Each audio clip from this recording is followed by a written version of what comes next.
பகவத்கீதை 4வது அத்தியாயம் ஞானகர்ம சந்நியாச யோகம் 28வது வகுப்பு 39வது ஸ்லோகம். ஷத்தாவான் லபதே ஞானம் தத்பரः சம்யதேந்திரியः ஞானம் லப்த்வா பராம் சாந்திம் அச்சிரேனாதிகச்சதி. ஷத்தாவான் லபதே ஞானம் தத்பரः சம்யதேந்திரியः ஞானம் லப்த்வா பராம் சாந்திம் அச்சிரேனாதிகச்சதி. சென்ற வகுப்பில் பார்த்தோம், முக்கால் பகுதி கருத்துக்களை பார்த்து நிறைவு செய்தோம். ஒரு நாள் ஞாபகப்படுத்திக்குவோம். இந்த ஸ்லோகத்தில் ஞானத்தை அடைவதற்கான 3 அந்தரங்க சாதனங்களை சொல்லுகின்றார் சொன்னோம். அந்தரங்கம் என்ற ரகசியமாக செய்வது என்ற அர்த்தம் இல்லை, நேரடியான சாதனங்கள். பகிரங்க சாதனம் என்பது நம்ம வாழ்க்கை முழுவதும் பெற வேண்டிய பக்குவத்திற்காக செய்கின்ற சாதனங்கள், அது பகிரங்க சாதனம். நம்ம தியான யோகத்தை அதை பற்றி விரிவாக பார்க்க இருக்கின்றோம். ஆக 3 விதமான சாதனங்கள் என்னென்ன சொல்கிறா சொல்லி பார்த்தா, ஸ்ரத்தை, தத்பரக, சம்யதேந்திரியக, 3 விதமான சாதனங்கள். ஸ்ரத்தையை பற்றி நாம் ரொம்ப விரிவாக பார்த்தோம். குரு சொல்கிற வாக்கியத்திற்கும் நம்முடைய அனுபவத்திற்கும் முரண்பாடு வரும் பொழுது, சந்தேகம் வரும் பொழுது, அது எப்படி என்ற எண்ணம் வரும் பொழுது, அந்த எண்ணத்தோடு கூட குருவுடைய வாக்கியங்களை தொடர்ந்து கேட்பதற்கு நமக்கு காரணமாக இருப்பது ஸ்ரத்தை. இந்த 3 சாதனங்கள், இந்த 3ம் இருந்தால்தான் ஞான யோகம் என்ற சாதனத்தை நாம் செய்யும் பொழுது அது நமக்கு ஞானமாக மாறி வரும். சந்தேகம் போகும், ஞானம் நிஷ்டை அடையும். என்னென்ன? ஸ்ரத்தா, குரு சாஸ்திர வாக்கியத்தில் விஸ்வாசம். தத்பரக என்றால் முமுட்சுத்துவம், தொடர்ந்து அதில் செய்வதற்குரிய கன்விக்ஷன் நமக்கு இருக்கும். அடுத்து இந்திரிய நியமம், இந்திரிய நிகிரகம், இந்திரிய கட்டுப்பாடு, ஒழுக்கம் இருக்க வேண்டும் சொல்லிப்பார். ஞானத்தை பெறுவதற்கும் ஞானத்தை வைத்து காப்பதற்கும் இந்த இந்திரிய நிகிரகம் மிக மிக அவசியம் என்றும் பார்த்தோம் நிறைவாக. ஆக ஞான சம்பாதனார்த்தம் ஞான ரக்ஷணார்த்தம் ச. ரக்ஷணம் என்றால் ப்ரொடெக்ட் பண்ணுறது, இந்திரிய ஒழுக்கம் தேவைன்னு சொன்னார். தத்பரக சொன்னால் முழுமையாக நாம் பெறக்கூடிய அந்த ஞானத்தை பெறுகின்ற சாதனத்தில் நம்ம ஒப்படைத்துக் கொள்வது. காரணம், ஒவ்வொரு நொடியும் நம்மை ஈர்ப்பதற்காக, கவர்ப்பதற்காக நிறைய விஷயங்கள் இருக்கின்றது. கவர்ந்து கொண்டு இழுப்ப அந்த கட்டிலே அகப்பட்டையோ பவம்தனை ஈட்டி ஈட்டி பதைக்கின்றேன் பாவியன்னு சொல்லுவார். வீண் பேச்சு, ஊர்வம்பு, இன்னும் இந்திரிய விஷயங்கள் நிறைய இருக்கு. ஆக இந்திரிய கட்டுப்பாடு மிக மிக தேவை. இல்லை என்றால் கடிவாளம் இல்லாத குதிரையைப் போல வாழ வேண்டியது வந்துவிடும். ஆக இந்த 3 அந்தரங்க சாதனங்களை இங்கு ரொம்ப அழகாக பகவான் பேசியிருக்கின்றார். ஸ்ரத்தா, தத்பரக, இந்திரிய கட்டுப்பாடு, இந்த 3ம் இருந்தால்தான், இந்த 3உடன் ஸ்ரவண மனன நிதித்தியாசனம் நிகழ்ந்தால்தான் அது ஞானமாக மாறும். இந்த 3மே ஞானத்தை கொடுக்காது. எனக்கு ஸ்ரத்தை இருக்குது, முழு ஈடுபாடும் இருக்குது, இந்திரிய ஒழுக்கமும் இருக்குது, ஆனால் ஸ்ரவண மனன நிதித்தியாசனத்தை நான் செய்யவில்லை என்றால் ஞானம் வராது. ஞான யோக சாதனம் செய்வதற்கு இந்த 3ம் சேர்ந்திருக்க வேண்டும் என்பது தான் இங்கு குறிப்பு. இனி பிரயோஜனத்தை சொல்லுகின்றார். ஞானம் லப்த்வா பராம் சாந்திம் அச்சிரேன அதிகச்சதி. முதல் வரியில் இந்த 3ம் இருந்தால் ஞானம் அடையப்படும் சொன்னார். சரி, இந்த ஞானத்துடைய பலன் என்ன? ஞானம் லப்த்வா, ஞானத்தை அடைந்தால் என்ன அடைவோம்? பராம் சாந்திம், மேலான அமைதியை, அதிசயமான முழுமையான அமைதியை, முழுமையான மனநிறைவை, நிபந்தனையற்ற மனநிறைவு. அது இருந்தால் நான் நிறைவாக இருப்பேன், இது இருந்தால் நான் நிறைவாக இருப்பேன், அது இல்லை என்றால் எனக்கு நிறைவில்லை என்ற எண்ணமெல்லாம் இல்லை. நிபந்தனையற்ற அன்கண்டிஷனல் அந்த அமைதி, சாந்தி நமக்கு இருக்கும். அந்த சாந்தியை அதிகச்சத்தை அடைகின்றான். எப்பொழுது? அச்சிரேன, உடனடியாக அடைகின்றான். இன்ஸ்டன்ட் அல்லது அட்வான்ஸ், உடனே அவனுக்கு கிடைக்கிறது. இருள் அடைந்த குகையில் ஒரு வெளிச்சம் வந்தால் எப்படி இருளானது உடனே சென்று விடுமோ அதுபோல ஒரு 10 வருஷம் இருளாக இருக்கிற ஒரு அறையில் விளக்கேற்றி வைத்தா அது ஒரு 20 வருஷமாக எடுத்துக்கோ வெளிச்சம் வர்றதுக்கு இல்லை. உடனே அதுபோல் அச்சிரேனாதி கச்சதி, அறியாமையிலிருந்து விலகிய மனது உடனே ஞானத்தை அடைந்த பலனையும் பெற்றுவிடும். எத்துடன் இருந்தால் ஸ்ரத்தை தத்பரக சம்யதேந்திரியக, நல்ல இந்திரிய ஒழுக்கம் எல்லாம் இருந்து ஸ்ரவண மனனத்தை நாம் செய்தோம் சொன்னால் நமக்கு ஞானம் உடனே கிடைத்துவிடும். இந்த பலன், அந்த ஞானத்தின் பலன் சாந்தி, பராம் சாந்தி. இப்போ நாம் அடைகின்ற சாந்தியெல்லாம் எப்படி இருக்கு சொன்னால், பொருளை அடையும் பொழுது மனதில் ஒரு அமைதி சாந்தி வருகின்றது. அடுத்து இந்த பராம் சாந்தியம் என்பது அனுபவம் இல்லை, ஞான நிஷ்டையினால் மனதில் இயல்பாக வந்துவிட்ட ஒரு அமைதி. இயல்பாக நம்ம அமைதி சொரூபந்தான் சொல்லுவாங்க. புயலுக்கு முன்னே அமைதி, புயலினுடைய அந்த நடுப்பகுதி இருக்கே அது எப்பொழுதும் அமைதியாக இருக்குன்னு சொல்லுவாங்க. அந்த அமைதியிலிருந்து தான் பெரிய பெருங்காற்றெல்லாம் வருது. அதுபோல் நம்முடைய இயல்பான சொரூபம் அமைதி. நம்மை பற்றி அறிவு கிடைத்த உடனே நமக்கு இருக்கக்கூடிய ஒரு நிறைவு, சாமானியமான திருப்தி வரும் போகும், விசேஷமான அனுபவங்கள் வரும் போகும். ஆனால் இந்த ஞான நிஷ்டைக்கு பிறகு நாம் பெறுகின்ற அந்த அமைதி இருக்க வந்து செல்லாத நிறைவான அமைதி, அதுதான் பராம் சாந்தின்னு சொல்லி சொன்னார். ஆக ஞானத்தை அடைவதும் சாந்தி அடைவதும் ஒன்றுதான். இவர்கள் அடைவது முழுமையான நிபந்தனையற்ற மன நிறைவு சொல்கிறார். பராம் சாந்தி என்றால் முழுமையான நிபந்தனையற்ற முழு மன நிறைவு. நல்ல வார்த்தை இது. ஆக இந்த ஞானம் வந்தவுடன் என்ன ஆகுமா, சட்டி சுட்டதடா கையை விட்டதடா தான். ஆமாம், கையை விடுறது ஒன்றும் தேவையில்லை, சுட்ட உடனே விட்டுடும், அது என்னவாக இருந்தாலும் அவ்வளோதான். அதுதான் அந்த மொமெண்ட்டில், அதுதான் ரொம்ப அழகான கருத்து. இந்த கையை விடணும், அதனால் வரதான் சாந்தி என்கின்றார் சங்கரர். ஆக சங்கரர் உப்பரத்தி விட்டு விடுதல் சொல்லி சொல்கிறார். நாம் நம்மிடத்தில் இருக்கக்கூடிய அனைத்து விதமான துன்பங்கள் துயரங்களிலிருந்தும் விடுதலை பெற்று விடுவோம். விட்டு விடுதல், சம்சாரத்தை விட்டு விடுன்னு சொன்னார். சம்சாரத்தை விடுவோம்னா வேறு மாதிரி அர்த்தம் வச்சுக்கூடாது. சாமி எங்கள் சம்சாரத்தோடு தான் கிளாஸுக்கு வந்திருக்குன்னு சொல்லக்கூடாது. இந்த ஒரு குறிப்பு என்னென்னா, சம்சாரம் நம்மை விட்டு விடுன்னு சொல்லி நினைக்கிறோமா, உண்மை என்னவென்றால் சம்சாரம் நம்மை பிடித்து கொண்டில்லை, நாம் தான் சம்சாரத்தை பிடித்து கொண்டு இருக்கிறோம். ஒரு குருவும் சிஷ்யரும் காட்டு வழியாக போயிட்டு இருந்தாங்களாம். அப்போ கொஞ்சம் நேரம் இருக்கும்பொழுது சிஷ்யன் கொஞ்சம் முன்னே போயிட்டார், குரு கொஞ்சம் பின் தங்கிட்டார். கொஞ்சம் நேரத்தில் குருவுடைய ஒரே சத்தம், என்னை விட்டுடு விட்டுடு விட்டுடு விட்டுடு சொல்லிட்டு. சிஷ்யம் பார்த்தா என்ன தெரியல, எதுனா விலங்குகள் எதனா பிடிச்சிடுச்சா, கரடிச்சிங்க எதுனா தெரியலையே சொல்லி ஓடி வரான். ஓடி வந்து பார்த்தா குருவான ஒரு பெரிய மரத்தை கட்டி பிடிச்சிக்கிட்டு விட்டுடு விட்டுடுன்னு கத்திக்கிட்டு இருக்கார். சிஷ்யன் நினைச்சா, புறப்படும்போது குரு நல்லா தானே இருந்தார், என்ன ஆச்சு என்ன ஆச்சு தெரியலையே. அப்புறம் வந்து கிட்ட வந்து, என்னங்க குருவே, என்ன நீங்கள் தானே கட்டி பிடிச்சிக்கிட்டு இருங்க, விட்டுடு விட்டுடுங்க, மரமாக அவங்கள கட்டி பிடிச்சிருக்கு. ஓஹோ அப்படியா அப்படின்னு சொல்லி விட்டார். அது மூலம் ஒரு கருத்து, நாம தான் பிடிச்சிக்கிட்டு இருக்கோமே தவிர அது நம்மை பிடித்து கொண்டிருக்கவில்லை. வீடோ காரோ மற்றதோ விஷயங்களோ விவகாரங்களோ எல்லாம் மாடு மனை எல்லாம் நாம் தான் பிடிச்சிருக்கோம், அது நம்ம பிடிச்சில்லை. அது நம்ம பிடித்திருந்தால் என்ன முடியாது, நம்ம வெளியே வர முடியாது, போக முடியாது. ஏன்னா நம்ம கூட அது வந்து ஆகணும். அதுதான் இங்கே சொல்கிறேன், அதுதான் அச்சிரேன அதிகச்சதி. ஆகவே உப்பரியது என்று விட்டு விலகி கொள்ளுதல். எதிலிருந்து, பந்தத்திலிருந்து, நம்மை பிடித்து வைத்துள்ள பந்தங்களிலிருந்து நாம் விட்டு விலகி விடுவோம்.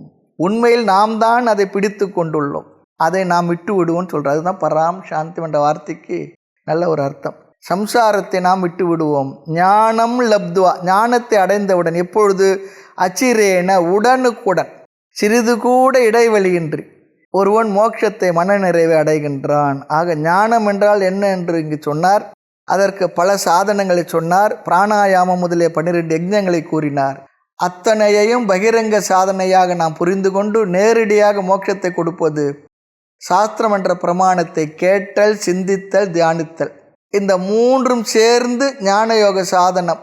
அந்த மூன்றும் சேர்ந்த ஞானயோக சாதனம் நமக்கு பலனை தர வேண்டுமென்றால் ஸ்ரத்தை, தத்பரக, இந்திரிய நிகிரகம், இந்த மூன்றும் இருந்து இந்த 3 சாதனங்கள் இருக்கக்கூடிய ஞான யோகத்தை செய்தால், ஸ்ரவணம் என்றால் கேட்டல், மனனம் என்றால் சிந்தித்தல், நிதித்தியாசனம் என்றால் ஞானத்தில் நிலை பெறுதல், நமக்கு பலனை தரும் ஞானம் நிஷ்டையாகும். அதற்கு இந்த 3ம் சேர்ந்து இருக்க வேண்டும் சொல்லி சொன்னார். ஏன்னா ஸ்ரத்தை முழுமையான முயற்சி, இந்திரிய ஸ்ரத்தை என்பது நம்பிக்கை, தத்பரக என்பது முழுமையான முயற்சி, அதில் நம்மை ஒப்படைத்து கொள்ளுதல். சந்நியாசம் என்பதே இந்த வாழ்க்கையில் முழுமையாக ஈடுபட்டு ஆசிரமங்களில் இருந்து பாடத்தை கேட்பது என்பது எதற்காக என்றால் இந்த பாடங்களை எல்லாம் முறையாக முழுமையாக முழு ஈடுபாட்டோடு தொடர்ந்து கேட்க வேண்டும், எந்த விதமான விவகாரங்களும் இல்லாமல் என்பதற்காக தான் இந்த வாழ்க்கையை நாம் ஒப்படைத்துக் கொள்கின்றோம். சந்நியாசம் என்பது ஞானத்துக்காக தான், வேறு எதற்காக சாஸ்திரத்தில் சொல்லப்படவில்லை. ஞானத்தை பெறுவதற்காகத்தான் நமக்கு சாஸ்திரமானது சந்நியாசத்தை அனுமதிக்கின்றது. இது சும்மா இருக்கிறதுக்கோ வேறு எதுக்காக இல்லை சொல்கிறது. அது ரொம்ப முக்கியம். அது ஸ்ரத்தை, முழுமையான முயற்சி, இந்திரிய ஒழுக்கம். அடுத்து இந்த ஞானத்தினுடைய பலன் என்ன? முழு மன அமைதி என்றார் பராம் சாந்தி. இனி அடுத்த ஸ்லோகங்களில் சில குறைகள் தோஷங்களை நமக்கு இருக்கின்றது, அது கூடாது என்று சொல்லப் போகின்றார். அதிலிருந்து விடுபட வேண்டும் என்று சொல்வார். அது என்னென்ன என்று பார்ப்போம். ஒருவனுக்கு ஞானம் வரப்போகின்றது என்பதற்கு அறிகுறி எதுவென்றால் சேவை செய்கின்ற மனநிலை, அதற்கு அவன் மனதளவில் தயாராவது, அதற்கு அவனுக்கு ஸ்ரத்தை இருக்க வேண்டும். ஸ்ரத்தை வந்தால் ஞானத்திற்கு அவன் தயாராகிவிட்டான்னு சொல்லி அர்த்தம். இந்த ஸ்ரத்தை ஏன் தேவை என்றால் ஒரு கோணத்தில் ஒருவர் சொல்லுகின்றார். ஸ்லோகத்தை முடித்தாலும் இந்த கருத்தை நம்ம பார்க்கலாம். இந்த ஸ்ரத்தை என்ற சாதனம் இருக்கே, நாம் சாத்தியமாகிய ஞானத்தை அடைவதற்கு எந்த வகையில் பயன்படுகின்றது? நாம் செய்கின்ற ஆன்மீக சாதனங்களை தொடர்ந்து ஈடுபாட்டோடு செய்வதற்கு நமக்கு உதவியாக இருப்பது ஸ்ரத்தை. நமக்கு சந்தேகம் இருக்கலாம், வருமா வராத நினைக்கலாம், இருந்தாலும் கூட பெரியவர்கள் சென்றிருக்கிற அந்த பாதை நல்ல பாதை தான், எனக்கு அதில் கொஞ்சம் சந்தேகம் இருக்கலாம், இருந்தாலும் கூட தொடர்ந்து செய்ய வேண்டும் என்ற எண்ணம் வருவதற்கு காரணம் நமக்கு எங்கேயோ ஒரு இடத்துல ஸ்ரத்தை இருக்கும். அந்த ஸ்ரத்தை இருப்பதற்கு நாம் செய்த பெரிய புண்ணியம்தான் காரணம். இல்லை என்றால் அதை நாம் ஈடுபட மாட்டோம். தர்மம் புண்ணியத்தை தரும்னு சொல்கிறாங்க, அதர்மம் பாவத்தை தரும்னு சொல்கிறாங்க. சொல்லும்பொழுது என்ன, அதில் நம்ம நம்பிக்கை வைத்து தான் செய்கின்றோம். அந்த நம்பிக்கைக்கு காரணம்தான் ஸ்ரத்தை. ஆமாம், பெரியவர் சொல்லுகின்றார்கள், நாம் செய்கின்றோம். குரு சாஸ்திர வாக்கியத்தில் முரண்பாடு தெரிகின்றது. அனுபவத்துக்கும் சாஸ்திரத்துடைய வார்த்தைக்கும் முரண்பாடு தெரிகின்றது. அந்த இடத்துல ஒரு படி அதிகமாக நமக்கு நம்பிக்கை தேவைப்படுகின்றது. இல்லையேல் நம்முடைய அனுபவத்தை உண்மை என்று நினைத்து குருவனுடைய வாக்கியத்தில் நமக்கு நம்பிக்கை வராமல் வெளியே வந்து விடுவோம். வெளியே வந்து விடனா அந்த சாதனங்களிலிருந்து வெளியேறி விடுவோம். ரொம்ப முக்கியமான விஷயம் அது. ஞானத்தை விட்டு விடுவோம். ஞானத்தை மெய்யனவே நம்பி நம்பி நாளும் இந்த காலத்தை போக்கினேன்னு சொல்வார் தாய்மானவர். ஆக நமக்கு ஏற்கனவே உள்ள தவறான கருத்துக்களில் உறுதியாக இருப்போம். ஏனென்றால் அனுபவம் நமக்கு வாழ்க்கை முழுக்க கிடைத்த அனுபவ விஷயங்கள், அதில் நமக்கு உறுதியாக இருப்போம். அது வாஸ்தவம் தான், இயல்பு தான். இது புத்தியில் இருக்கக்கூடிய தோஷம். அந்த புத்தியில் இருக்கக்கூடிய அந்த தோஷத்தை உடைப்பது கடினம். அந்த நேரத்தில் ஸ்ரத்தை நமக்கு இல்லை என்றால் குரு வாக்கியத்தை உடைத்து விடுவோம். நம்முடைய புத்தியில் உள்ள தோஷத்தை உடைப்பது கடினம்தான். அங்கே ஸ்ரத்தை இல்லை என்றால் குருவுடைய வார்த்தையை உடைத்து விட்டு வெளியே வந்து விடுவோம். ஏற்கனவே முடிவு செய்துள்ள தவறான கருத்துக்களை உடைக்க வேண்டுமென்றால் இங்கு ஸ்ரத்தையானது தேவை.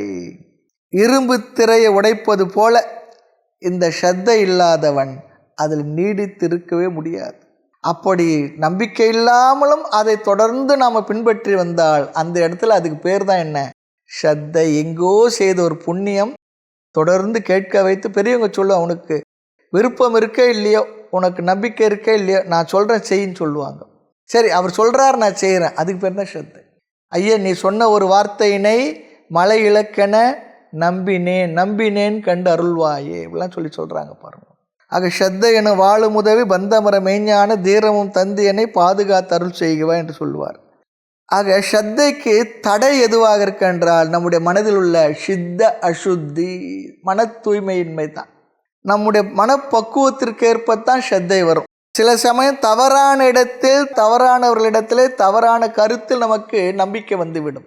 அது என்ன சொல்கிறது, புண்ணிய குறைவு தான். பாவம்னு சொல்லக்கூடாது, புண்ணிய குறைவு தான் சொல்லணும். நல்லவர்கள், பெரியவர்கள், சாஸ்திர ஞானத்தில் நிலை பெற்றவர்கள், அவருடைய வார்த்தையில் நமக்கு ஸ்ரத்தை வராமல் ஏதோதோ இடத்துல, தவறான இடத்துலலாம், தேவையில்லாத இடத்துலலாம் நமக்கு நம்பிக்கை வந்துடும் வச்சுக்கோமே, அது நம்முடைய தவ குறைவு தான், புண்ணிய குறைவு தான்.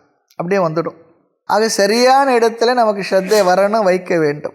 தகுதியான ஒரு இடத்துல ஸ்ரத்தை வர வேண்டும். ஆக ஸ்ரத்தை வைக்க தடை நம்முடைய மனதில் இருக்கக்கூடிய சித்த அசுத்தி தான். தவறான இடத்துல தவறான விஷயத்தை தவறான ஒரு இடத்துல வைத்து விடுவோம். உண்மையில் ஸ்ரத்தை வைக்க அதிக அறிவு தேவை. ஆமாம், வெறும் மியர் நம்பிக்கையெல்லாம் கிடையாது.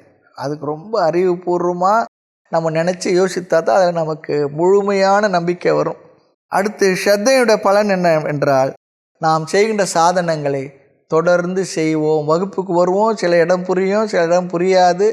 அது உபநிஷத்து வகுப்பெல்லாம் கொஞ்சம் கடினமாக இருந்தாலும் கூட தொடர்ந்து வருவோம், கேட்போம். எதனால் என்றால் அந்த ஸ்ரத்தை இருப்பதனால்.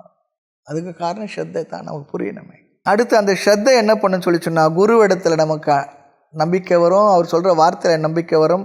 அதற்காக நம்முடைய மனதில் வர வேண்டிய ஒன்று அந்த பணிவு, அந்த பணிவும் வரும், எல்லாம் சொல்லும். ஆக இதெல்லாம் ரொம்ப முக்கியம் சொல்லி சொல்கிறார். அந்த ஸ்ரத்தையை எப்படி வளர்க்க வேண்டும் என்றால், பக்தி யார் இடத்துல? குருவன் இடத்துல ஒரு பக்தி, சாஸ்திரத்தின் இடத்துல ஒரு பக்தி இருந்தால் தான் நமக்கு இந்த ஸ்ரத்தை வளரும். அடுத்து சேவை மனப்பான்மை, அதுவும் வரும்.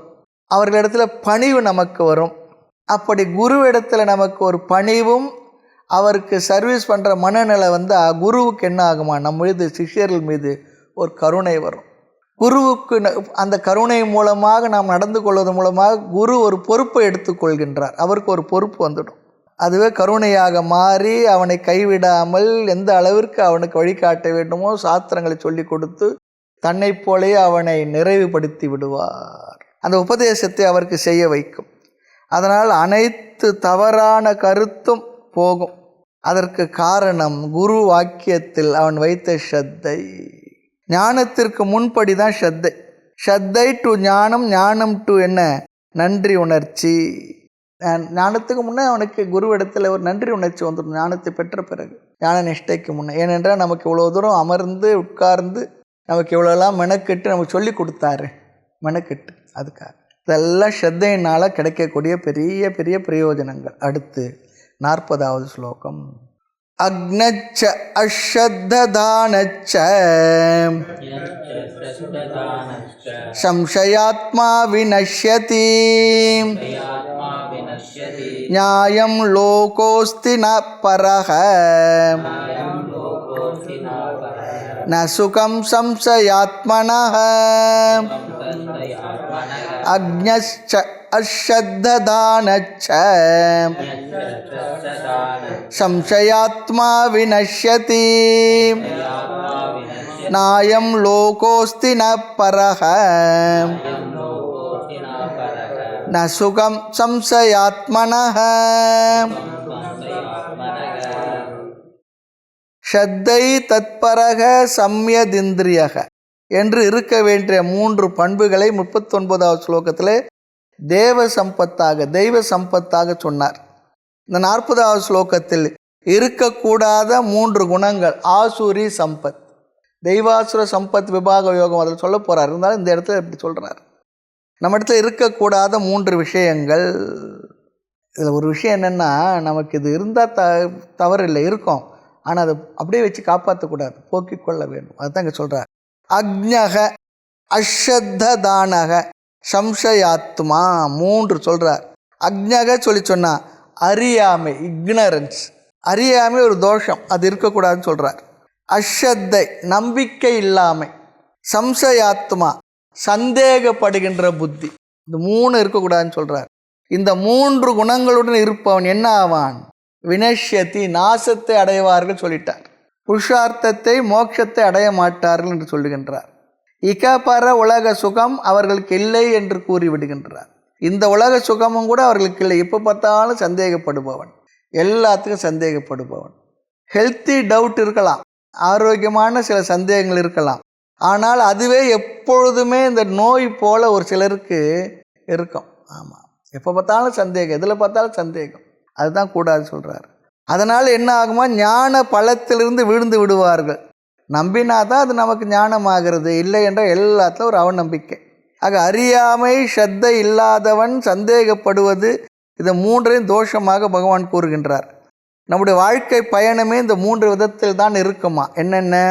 முதலில் அறியாமையில் இருப்போம், பிறகு சந்தேகப்படுவோம், சம்சயம், ஸ்ரத்தை இல்லாமல் இருப்போம். அதனால தான் சொல்ல அஜ்ஞானம், சம்சயம், சம்பாவனா. சம்பாவனை என்றால் அப்படி இருக்குமோ, அப்படி இருக்கலாமோ, அப்படி தான் இருக்கும். அப்படி தான் அப்படி சொல்லி உறுதிக்கு வரமாட்டோம். நாம் நிறைய பேருடைய வாழ்க்கையில் அப்படி பார்க்கணும்.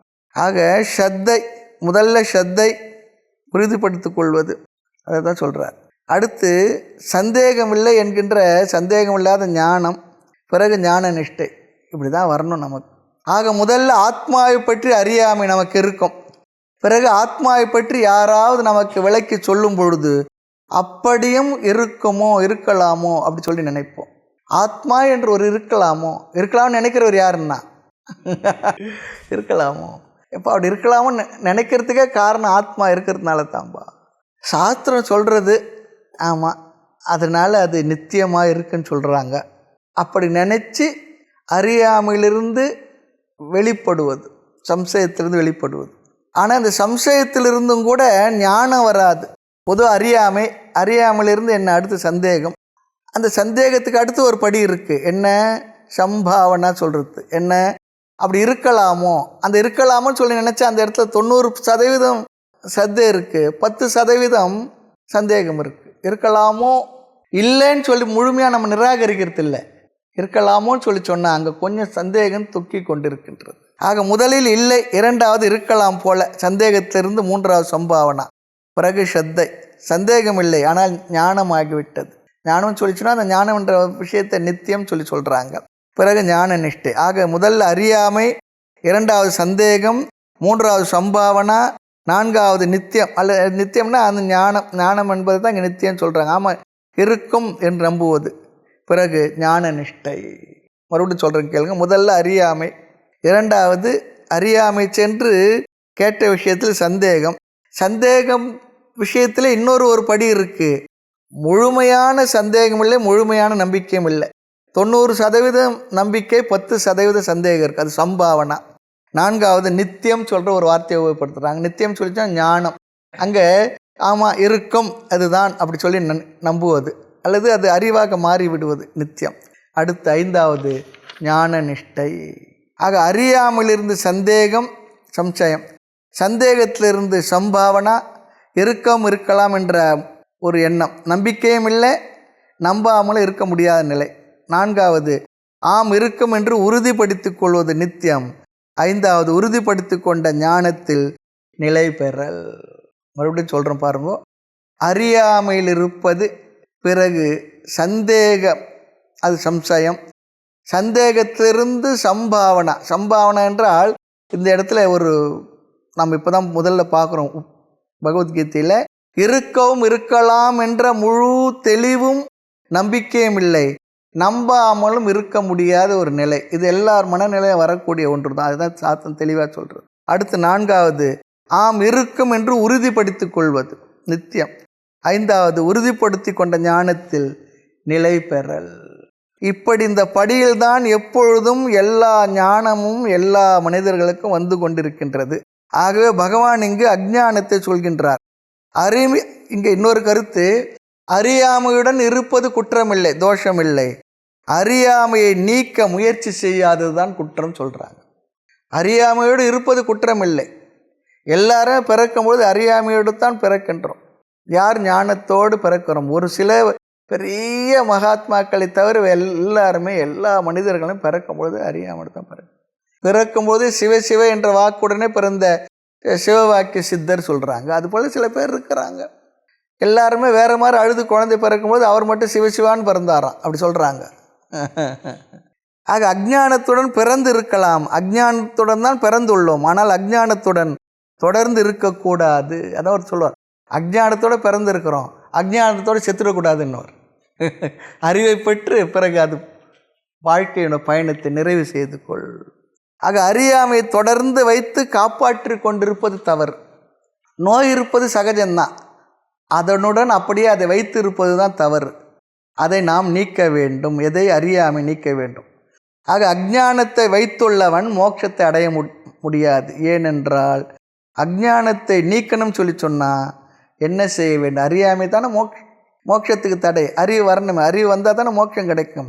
ஆக அஞ்ஞானத்தை நீக்க வேண்டும் என்றால், அறிவு வர வேண்டும் என்றால் என்ன செய்ய வேண்டும்? சாஸ்திரத்தை கேட்க வேண்டும். அதற்கு என்ன வேண்டும்? ஸ்ரத்தை வேண்டும். ஸ்ரத்தை இல்லாதவனுக்கு ஞானம் சித்திக்காது, அஞ்ஞானம் நீங்காது. அதனால் குழப்பம் யாருக்கு? அந்த அஞ்ஞானத்தை உடையவனுக்கு தான் குழப்பம். அஞ்ஞானம் ஒரு இடத்துல இருக்குது, எதிர்க்கு அந்த ஆளுக்கு குழப்பம் சொல்லக்கூடாது, அவருக்கு தான் குழப்பம். மேலும் சொல்லுகின்றார், சம்சயாத்மா.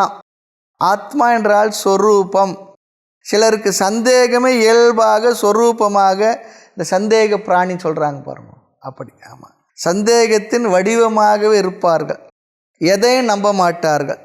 சொல்லுவாங்க சந்தேக பிறவி, அந்த புத்தி. அப்படி சந்தேக புத்தி இருக்கக்கூடாது. இப்படி சந்தேகப்படுபவன், நம்பிக்கை இல்லாதவன், அஞ்ஞானி, அவன் மோட்சத்தை அடைய மாட்டான்னு சொல்கிறார். இந்த மூன்றிலும் ரொம்ப மோசமானது எது என்றார், அதை ஒப்பிடுகின்றார். அஞ்ஞானம், அஸ்ரத்தை, சம்சயம், இதில் சந்தேகம்தான் மிக மிக மிக மிக மோசம் சொல்கிறார். சங்கரர் சொல்லுவார், சந்தேகப்படுபவனை பாபிஷ்டக சந்தேகக, பாபிஷ்டன் சொல்கிறார். எப்போ பார்த்தாலும் சந்தேகப்படுவன பாவின்னே சொல்லிடுறார். பாபின்ற வார்த்தை பெரும்பாலும் ஒரு பெரிய உபயோகப்படுத்துவதில்லை, ஆனால் சந்தேகமே படுறான் பாருங்க, அவனை பாபின்னே சொல்லிடுறார். பாபிஷ்டக, சந்தேகம் பாபத்திற்கு சமம் சொல்கிறார். நல்லவருடைய நடத்தையெல்லாம் சந்தேகப்பட்ட பாபம் தானே. அதனால் என்ன, நம்முடைய வாழ்க்கையில் சந்தேகமே படக்கூடாது. நம்ம முழுமையான நம்பிக்கை இருக்கணும். சந்தேகப்படுபவன் தனக்கு சந்தேகமாக உள்ள விஷயத்தை பற்றி சந்தேகம் இருக்கும் வரை, இது அடுத்த கருத்து, சந்தேகப்படுபவன் தனக்கு சந்தேகமாக இருக்கின்ற விஷயத்தை பற்றி அந்த சந்தேகத்தை நீக்கி கொள்ளாமல் பிறருக்கு உபதேசம் செய்யக்கூடாது கூடாது கூடாது. நிறைய உலகத்தில் என்ன இருக்குன்னா, அவனுக்கே சந்தேகம் இருக்கிறதுனால 15 பேர் சொல்லி கொடுத்துருப்பான். மீறி கேட்டேன், என்னவோ தெரியாதுங்க, எனக்கு சந்தேகம் தான், இருந்தாலும் நான் சொல்லிட்டேன். ஆக சந்தேகப்படல் என்பது புத்தியினுடைய தன்மை, தவறில்லை. புத்தின்னு ஒன்று இருந்தால் சந்தேகம் வரும். அது தெளிவாகிற வரை, அறிவாகின்ற வரை வெளியில் சொல்லக்கூடாது.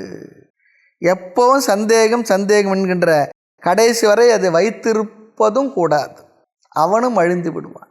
அதுதான் சொல்கிறார் இங்கே, சம்சயாத்மா வினஷ்யதி, நாசமாக்கும் என்று பகவான் சந்தேகத்தை குறையாக சொல்கிறார். வினஷ்யத்தி என்றால் வீழ்ந்து விடுகின்றார்கள். அயம் லோகக நாஸ்தி சம்சய ஆத்மனக, எல்லா விஷயத்திலும் சந்தேகப்படுபவனுக்கு என்ன இல்லையாம், அயம் லோகக நாஸ்தி, இந்த உலக சுகமும் அவனுக்கு கிடையாதுன்னு சொல்கிறார். நான் பரக, மேல் உலக சுகமும் கிடையாது சொல்கிறார். நான் சுகம், அவனுக்கு சுகமும் கிடையாது, மகிழ்ச்சியும் கிடையாது. எதை பார்த்தாலும் சந்தேகப்பட்டுக்கிட்டே இருப்பான், எதை பார்த்தாலும் சந்தேகப்பட்டுக்கிட்டு இருப்பான்.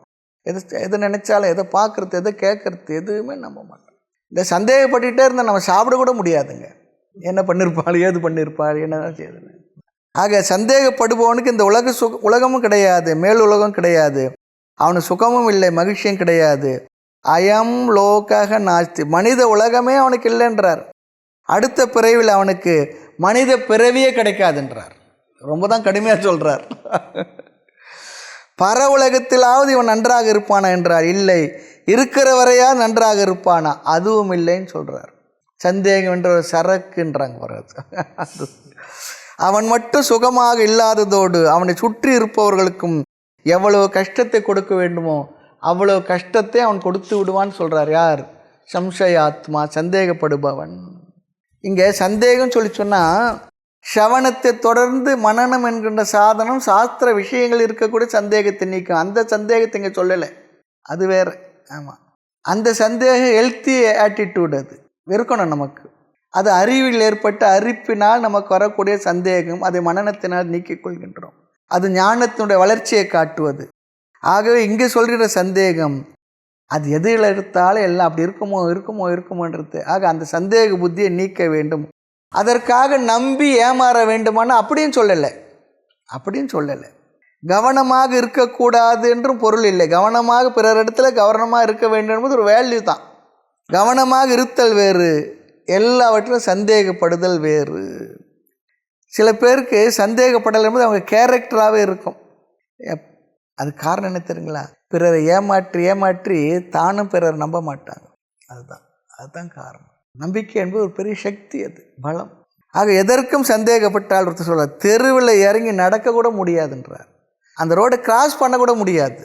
என்னடா ஆகிடுமோ, எப்படி ஆகிடுமோ, என்ன. ஆமாம், இப்போ பார்த்தா கொஞ்சம் ஆரோக்கியமாக சிறு வயசில் அப்படி வண்டி வந்தால் கூட வேகமாக கிராஸ் பண்ணுற சக்தி இருக்குது. இப்போ ரொம்ப தூரத்தில் வந்தால் கூட அப்படி நின்று போகணும். என்ன வயசாகிடுச்சு, முடியுமோ? அது ஒரு தளர்ச்சி வந்துடும், அது வேறு. அதுக்குள்ளே கிட்ட வந்துடுமோ? ஆனால் முதல்ல என்ன கிட்ட வந்தால் கூட அப்படி ஓடி போய்டும் கிராஸ் பண்ணி. யார் தருவதை கூட சாப்பிட்றதுல கூட என்ன ஆகிடும், இதுல எதுனா இருந்துட்டு என்ன பண்ணுறது? கோயிலில் பிரசாதம் வாங்கினா கூட என்ன. ஆக சந்தேகம் என்பது ஒரு விதமான நோய், அது ஆபத்துன்னு சொல்கிறார். இந்த பயத்தால் இந்த பயம் வந்து தமோ குணத்தினுடைய விளைவு சொல்கிறார். அது நம்மை பலகீனப்படுத்தும். நம்பிக்கையே வாழ்க்கையினுடைய பலம் சொல்கிறார். இல்லைனென்றால் வாழ்க்கையை கசந்துவிடும், நரகமாகிவிடும், நம்மையே அது அழித்து விடும். இவ்வளோ விஷயங்கள் சொல்கிறார் சம்சயாத்மா. ஆக சந்தேகப்படுபவன் என்ன பண்ண மாட்டான்? எந்த செயலும் ஈடுபடவே மாட்டான், கர்மத்தில் ஈடுபடவே மாட்டான், உழைக்கவே மாட்டான். எப்படி என்றால் இது என்ன ஆகுமோ, அது என்ன பலன் வருமோ வராதோ என்றெல்லாம் யோசித்து யோசித்து என்ன பண்ணுவான்? ஒன்றையும் செய்யாமல் உட்கார்ந்து அழிஞ்சு போவான். குழந்தைங்களிடத்தில் பாருங்கள், யார் தந்தாலும் உடனே எடுத்து சாப்பிட்டுடும், யார் கூப்பிட்டாலும் போயிடும். அதுக்கு அந்த அப்படிலாம் கிடையாது. குழந்தை இடத்துல அப்படி ஒரு நம்பிக்கை இருக்கின்றது. அது அறியாமையினால் வந்த ட்ரஸ்ட். அது குழந்தைக்கு இருக்க அந்த நம்பிக்கை இருக்கே, அது அறியாமையினால் வந்தது. அதை நம்ம என்ன பண்ணணுமா? ஞானத்துடன் கூடிய ட்ரஸ்டாக மாற்றிக்கொள்ள வேண்டும். செயல் செய்யலைன்னா புண்ணியம் வராது. புண்ணியம் இல்லைன்னா இந்த உலக சுகம் இல்லை. அயம் லோகக நாஸ்தி. புண்ணியம் தரும் செயல் ஈடுபட மாட்டான், முயற்சியும் இருக்காது. அங்கே போனால் அது கிடைக்குன்னு ஒருத்தர் சொன்னார் வச்சுங்களேன், அதுக்கு என்ன உத்தரவாதம் கேட்க ஆரம்பிச்சுடுவார். சரி, கர்மயோகம் செய்து மன தூய்மையை நீ பெற்றுக்கொள்ளலாம் சொன்னார். கர்மயோகம் செய்தால் மன தூய்மை வருமோ வராதோ? சரி, சாஸ்திரத்தை படிப்பா ஞானம் வரும். சாஸ்திரம் படிக்கலாம், படித்தா ஞானம் வருமோ வராதோ? சரி, ஞானத்தினால மோட்சம் சொன்னால் ஞானத்தினால் மோட்சம் வருமோ வராதோ? அதுக்கெல்லாம் என்ன கேரண்டி? இப்படியே சந்தேகப்பட்டு போவார். சாஸ்திரத்தை கேளப்பா, அது ஞானத்தை தரும் மோட்சம் தரேன்னா. ஆக வாழ்க்கையிலேயே வாழ்வே நம்பிக்கையில் தான் ஓடுகிறது. ஆக இவர்கள் முயற்சி செய்ய மாட்டார்கள். அதனால் இந்த உலக சுகமும் இல்லை, மன தூய்மை அடைய மாட்டான், சொர்க்கம் முதலிய பிராப்தியும் இல்லை, மோட்சமும் இல்லை. அதைத்தான் இரண்டாவது பகவான் சொல்லுகின்றார். அறியாமல் இருப்பவன், ஸ்ரத்தை இல்லாதவன், சந்தேகப்படுபவனுக்கு மோட்சம் இல்லை. அறியாமல் இருப்பவனுக்கு வாய்ப்பு கிடைத்தால் ஞானம் வந்துவிடும். ஸ்ரத்தை இல்லாதவன் வாய்ப்பு வந்தால் அவனுக்கு ஸ்ரத்தை உற்பத்தி ஆகிவிடும். சந்தேகப்படுபவனுக்கு வழியே இல்லைன்றார். அறியாமல் இருப்பவனுக்கு எப்படியோ அறிவு வரும், வந்தவொடனே அறியாமல் போயிடும். ஸ்ரத்தை இல்லாதவனுக்கு சில விதமான அனுபவங்களில் ஸ்ரத்தை வந்துடும். ஆனால் சந்தேகப்படுபவனுக்கு வழியே இல்லைன்னு சொல்கிறார். அவன் அழிந்தே விடுவான் என்று ரொம்ப குறைவாக தான் அவனை பற்றி சொல்லுகின்றார். ஆக லௌகீக விஷயத்திலாகட்டும், சாஸ்திர ஆன்மீக விஷயத்திலாகட்டும், சந்தேக புத்தி நம்மை நாசத்துக்கு கொண்டு சென்று விடும். குடும்பத்தில் பிளவுக்கு வழிவகுத்து விடும். பிறரோடு இருக்கக்கூடிய நட்பு பிரிவினைக்கு காரணமாகிவிடும், சச்சரவுக்கு காரணமாகிவிடும். இதெல்லாம் சந்தேகத்தினுடைய விளைவுகள். சந்தேகப்பட்டு அதை உண்மை போலவே பேசுவாங்க சில பேர். அதனால் விபரீத துக்கமெல்லாம் வரும், துயரமெல்லாம் வரும். ஆக நிறைய துக்கத்துக்கு காரணம் சந்தேகமே. நம்புபவனும் நம்ப வேண்டும், நம்பிக்கை வேண்டும் வாழ்க்கையில்.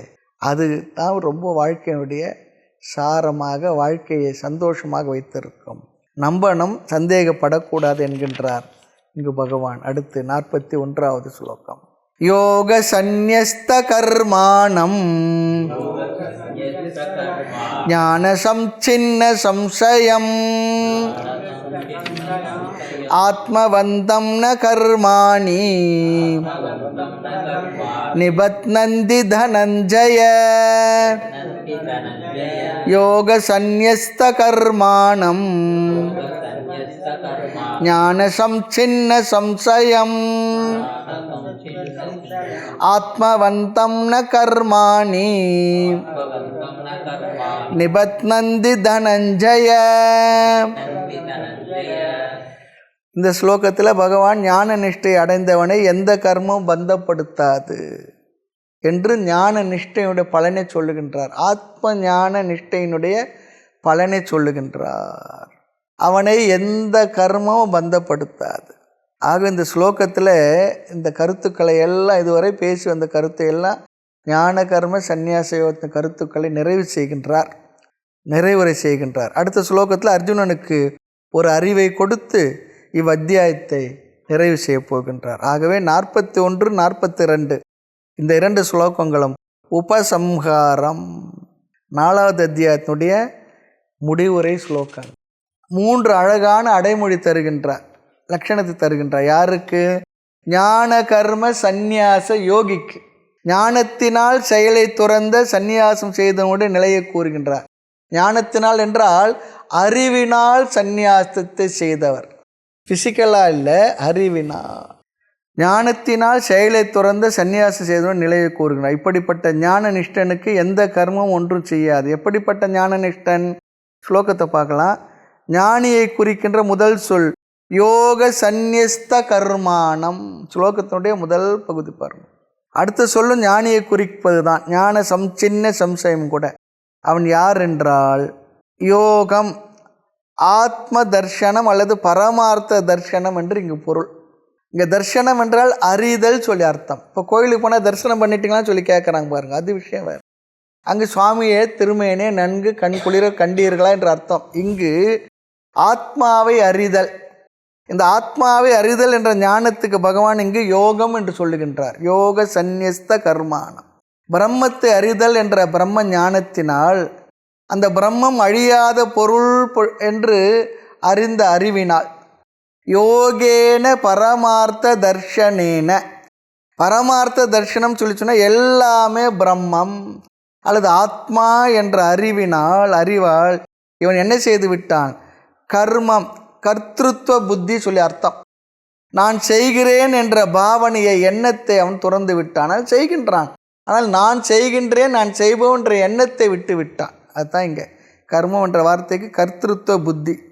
எதனால் அவனுக்கு இந்த கர்த்திருவ புத்தி சென்றது? யோகத்தினால். யோகம் என்றால் இங்கு ஞானத்தினால். இந்த ஸ்லோகத்தில் இப்படி அர்த்தத்தை நாம் ஒழுங்கு பண்ணி புரிஞ்சுக்கணும். யோகம் என்றால் இங்கு ஞானத்தினால், பரமார்த்த ஞானத்தினால், பிரம்ம ஞானத்தினால் எல்லா கர்மங்களையும் துறந்தவன். இதெல்லாம் எதற்காக? ஏற்கனவே பேசிய கருத்து தான் இதெல்லாம். எதற்காக? எங்கு பார்த்தோம்? கர்மத்தில் அகர்மத்தை பார்த்தல். ஏற்கனவே ஆரம்பத்தில் பார்த்தோம். சாமி எப்போ long once upon a time இந்த அத்தியாயத்தில் தான் பார்த்தோம். ஆமாம், நகர்வில் நகராததையும் நகராததில் நகர்வையும் அது பார்த்துருக்கிறோம். இது அப்பா பையன் ட்ராவல் பண்ணுறாங்க. குழந்தை பையன் சொல்கிறான் ட்ரெயினில் வரும்போது, அப்போ மரமெல்லாம் ஓடுறது பாருங்கன்னு சொல்கிறான். மரம் ஓடலை, அப்படியே தான் இருக்குது, நாம் தான் ஓடிக்கொண்டிருக்கிறோம் ட்ரெயினில். அதே போல் கடலில் போய் பார்க்கும்பொழுது கப்பல் இருக்குது. அந்த கப்பலை பார்த்து பையன் சொல்கிறான் கப்பல் நிற்கிறது சொல்கிறான். அப்பா சொல்கிறான் இல்லை, இந்த கப்பல் நகர்ந்து கொண்டிருக்கிறது, நமக்கு நிற்பதை போல் தெரிகின்ற சொல்கிறான். அதையெல்லாம் பார்த்தோம், நம்ம உதாரணங்களாக பார்த்தோம். அதுதான் இங்கே சொல்கிறார். கர்மத்தில் அகர்மத்தை பார்த்தல் என்னுமிடத்தில் பார்த்திருக்கின்றோம். இது ஒரு அடைமொழி. என்ன? யோக சந்நியஸ்த கர்மானம். ஞானத்தினால் கர்த்திருவத்தை, நான் செய்கின்றேன் என்ற எண்ணத்தை துறந்தவன். இரண்டாவது சொல்லி பாருங்கள், ஞான சின்ன சம்சயம். ஞானம் என்றால் ஆத்மானம். என்ன? ஆத்ம ஞானம் சொல்லி அர்த்தம். ஜீவ ஈஸ்வர ஞானம். அந்த ஞானத்தினால் சின்னம், வெட்டப்பட்ட, நீக்கப்பட்ட. எது? சம்சயம், எல்லா சந்தேகங்களையும் ஞானத்தினால் வீழ்த்தியவன், நீக்கியவன். வேதாந்தத்துக்குள்ளே வரும்பொழுது எவ்வளவு சந்தேகத்தோடு வந்திருப்போம். நாமும் கூட எவ்வளோ கருத்துக்கு சந்தேகம் இருக்கும். சந்தேகம் இல்லாத வந்து கேட்கணும் வந்திருந்தாலும் கூட இங்கே கேட்க என்ன பண்ண, நமக்கு நிறைய ஒரு கோணத்தில் நிறைய விஷயங்களில் சந்தேகம் வருது. இயல்பு வந்து தான் ஆகணும், வரணும். யாருக்கு தெரியுமா சந்தேகமும் வராது? கேட்காதவங்க சந்தேகம் வராது. எல்லாம் புரிஞ்சவங்களுக்கு சந்தேகம் வராது. யாருக்கு சந்தேகம் வரும்? ஒழுங்காக கேட்டிருந்தால் சந்தேகம் வரும். அப்படி சந்தேகம் வந்தால் சொல்லிக் கொடுக்குற குருவுக்கு சந்தோஷப்படுவார். ஏனென்றால் சந்தேகம் வர அளவு கேட்டிருக்கிறாரு. சந்தேகம் வர அளவு கேட்டிருக்காரு. ஆக வேதாந்தத்துக்குள் வரும்பொழுது எவ்வளவு சந்தேகத்தோடு வருவோம். அத்தனை சந்தேகத்தை ஞானத்தினால் நீக்கியவன். நல்லது, நம் மனதில் எல்லா விஷயத்திலும் சந்தேகங்கள் உள்ளன, அவை அனைத்தை நீக்கியவன். எதனால்? ஞானத்தினால். ரொம்ப முக்கியம், நல்ல வார்த்தை. இன்னொரு சொல் இருக்குது, இரண்டாவது வரியில் பாருங்கள். ஆத்மவந்தம். ஆத்மவந்தம் சொல்லி சொன்னால் தன்னிடத்திலேயே இருப்பவன், தன்னிடத்தில் உறுதியாக ஸ்திரமாக இருப்பவன். மற்றவர்கள் அவருடைய புத்தி என்னென்ன வேறு ஒரு இடத்துல இருக்குது, அவரவர் இடத்துல இருப்பதில்லை. அவர் வேறு எங்கெங்கே வச்சிருக்கிறாங்க, எங்கெங்கே அது எதிலேயே தெரிந்து கொண்டிருக்கின்றது. இவன் இந்த ஆத்ம ஞானத்திலேயே தன்னிடத்திலே தான் ஸ்திரமாக இருப்பவன், அனாத்மாவில் இல்லாதவன். இன்னொருத்தர் ரொம்ப அழகாக சொல்கிறார், நாம ரூபத்திலிருந்து விடுதலை அடைந்தவன் சொல்கிறார். இது கொஞ்சம் நல்ல கருத்து தான். உலகத்தில் இருக்க எல்லா நாம ரூபமே, அந்த நாம ரூபங்கள் எல்லாவற்றிலிருந்து விடுபட்டு அனைத்துமாக இருப்பது அந்த ஆத்மாவே பிரம்மமே என்ற அறிவில் ஸ்திரமாக இருப்பவன். நாம ரூபத்திலிருந்து விடுபட்டவன் சொல்கிறார். எல்லா நாம ரூபமே, மனிதர்கள், உலகம், பொருள்கள் எல்லாம் நாம ரூபத்தை நீக்கினா அங்கே எங்கே என்ன இருக்குன்னா பானை, தொட்டி, சட்டி, கிளியாஞ்சட்டி. அந்த நாமரூபத்தை நீக்கினா அங்கே என்ன இருக்குது? களிமண் தான் இருக்குது. அந்த களிமண் வெளியே இருக்குது. கம்மல், வளையல், கழுத்தில் போடுற செயின், தோடு, தொங்கட்டான் இல்லையா, எல்லாம் அந்த நாமரூபத்தை நீக்கினா அங்கே என்ன இருக்குது? தங்கன்னார். அதுபோல் இந்த உலகம் முழுக்க இருக்கும் நாம ரூபத்தை நீக்கி அனைத்துமாக இருப்பது பிரம்மமே என்று புரிந்து கொண்டவன், அதிலேயே இருப்போம். நாம ரூபத்திலிருந்து விடுதலை அடைந்தவன். நாம ரூபாத் விமுக்தக. அப்படி நாம ரூபத்தில் நம்முடைய மனம் இருந்தால் நாம் சொரூபத்தில் இல்லாமல் எங்கே வெளியே சுற்றிக்கிட்டு இருக்குன்னு அர்த்தமா. ஆக அதிஷ்டானத்தில் இருப்பவன் ஆத்மவந்தம். அதிஷ்டானம் சொல்லி சொன்னால் நம்முடைய சத்குருநாதர் அதிஷ்டானம் இருக்குது, அதுவும் அதிஷ்டானம். பெரியவர்களே அப்படி அவருடைய திருமேனியை அப்படி வைத்து வழிபடுவது அதுக்கு அதிஷ்டானம் சொல்லுவாங்க.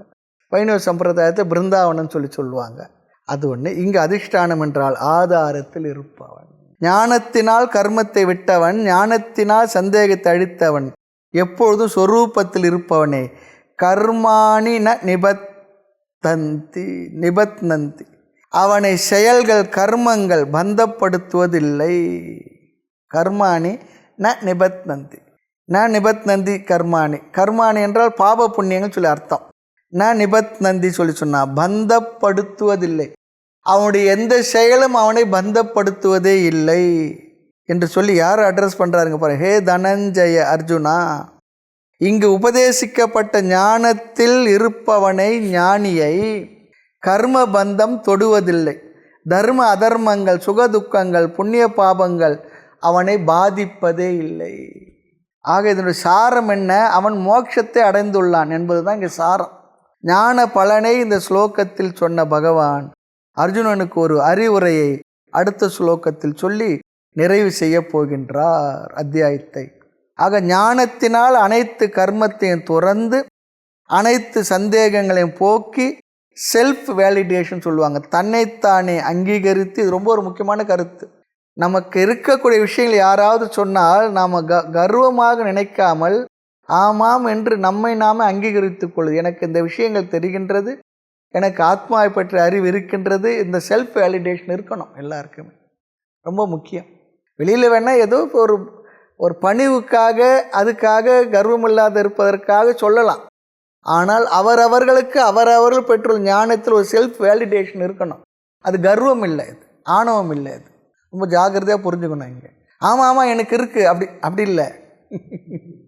யாராவது சொன்னாங்கன்னா சரி இருக்குது, நமக்கு நாமே சொல்லணும். நிறைய பேருக்கு என்ன பண்ணுவாங்க, இல்லைங்க அப்படிலாம் இல்லைங்க, அதுங்க எதுங்க எங்களுக்கெல்லாம் எங்கெங்க, அப்படிலாம் இல்லை. ஒரு செல்ஃப் வேலிடேஷன் இருக்கணும், டோட்டல் செல்ஃப் வேலிடேஷன். அவன் எந்த கர்மத்திலிருந்தும் பந்தப்படுவதில்லை. நம்மை நாமே என்ன பண்ணணும், ஒரு அங்கீகாரம், ஒரு தெளிவு நமக்கு இருக்கணும். ஆமாம், நான் பெற்ற அறிவு இது, நான் இந்த ஆத்மஸ்வரூபம், இந்த விஷயங்கள்லாம் நான் இருந்து கொண்டிருக்கிறேன். அது வெளியில் சொல்லி கர்வத்துக்காகவோ நம்மை விளம்பரப்படுத்தி கொள்வதற்காக இல்லை, நான் பெற்ற அறிவில் நிலை நிற்பது சொல்லி அர்த்தம். அப்போ தான் வரும் செல்ஃப் வேலிடேஷன். இந்த உலகம் மித்யா என்பதை நான் புரிந்து கொண்டேன் என நாம் எப்பொழுது புரிந்து கொள்வது? அடுத்த கேள்வி கேட்குறார். இந்த உலகம் மித்யா என்பதை நான் எப்பொழுது புரிந்து கொண்டேன் என்று நான் புரிந்து கொள்வது என்றால் பதில் சொல்கிறார், ஞாபகம் வச்சுக்குவோம். இந்த உலகம் உன்னை பாதிக்காமல் இருந்தால், இந்த உலகம் உன்னை பாதிக்காமல் இருந்தால் நீ இந்த உலகம் மித்யா என்பதை புரிந்து கொண்டாய் என்ற அர்த்தம். இந்த உலகம் உன்னை பாதிக்காமல் இருந்தால், ஒருத்தர் சொன்னார் இன்னொரு வார்த்தை ஒன்று, பேப்பரில் டெய்லி பார்க்குறோம், எத்தனையோ பேருடைய இறப்பு செய்தியெல்லாம் வருது, அப்படியே பார்த்து கடந்து போகிறோம். ஞானியை பொறுத்தவரை அவனுடைய இறப்பையும் ஒரு செய்தியாக கருதி கொண்டிருப்போம். நாம் அதுவும் ஒரு செய்தி, அவ்வளவுதான், இருக்கும் பொழுதே. ஞானத்தினால் கர்ம சந்நியாசம், சந்தேகத்தை நீக்குதல். இப்போ அர்ஜுனனை பார்க்குறார் பகவான். எப்படிப்பட்ட ஞானத்தை நீ அடைய அர்ஜுனா, நீ கர்மத்தை செய். நீ எப்படிப்பட்ட ஞானத்தை அடைய வேண்டும், அதற்காக அர்ஜுனா நீ கர்மத்தை செய். அவன் சொல்ல போகிறான், ஆமாம் இவ்வளோலாம் சொல்லிவிட்டு, ஞானம்தான் உனக்கு எல்லாம் மோட்சத்தை தர, அதெல்லாம் சொல்லிவிட்டு நீ ஏன் என்னை மீண்டும் மீண்டும் கர்மத்தை செய் என்று சொல்லுகின்றாய் கிருஷ்ணா? ஞான கர்ம சந்நியாசத்தை சொன்ன பிற்பாடு என்னை ஏன் செயலில் ஈடுபடுத்துகின்றாய் என்ற மனதில் சந்தேகம் வந்தால் பகவான் அதற்கெல்லாம் பதில் தரப்போகின்றார். எப்படிப்பட்ட ஞானத்தை நீ அடைய வேண்டும் அர்ஜுனா, அதற்காக நீ என்ன கர்மத்தை செய்ய வேண்டும் என்பதை பகவான் சொல்லி இந்த அத்தியாயத்தை நிறைவு செய்து பிறகு 5வது அத்தியாயமாகிய சந்நியாச யோகத்தை தொடங்கப் போகின்றார். நாம் அடுத்த வகுப்பில் இது அடுத்து இருக்க 42வது ஸ்லோகத்தை நிறைவு செய்து இந்த முழு அத்தியாயத்தினுடைய 42 ஸ்லோகத்தினுடைய சாரத்தை பார்த்து பிறகு 5வது அத்தியாயமாகிய சந்நியாச யோகத்திற்குள் செல்லலாம். மூர்த்தி எல்லாம் வாழி, எங்கள் மௌன குரு வாழி. அருள் வார்த்தை என்றும் வாழி அன்பர் வாழி பராபரமே. ஓம் பூர்ணமத பூர்ணமிதம் பூர்ணாத் பூர்ணஸ்ய பூர்ணமாதாய பூர்ணமேவாவசிஷ்யதே. ஓம் சாந்தி சாந்தி சாந்தி. ஹரி ஓம். ஸ்ரீ குருப்யோ நமः. ஹரி ஓம்.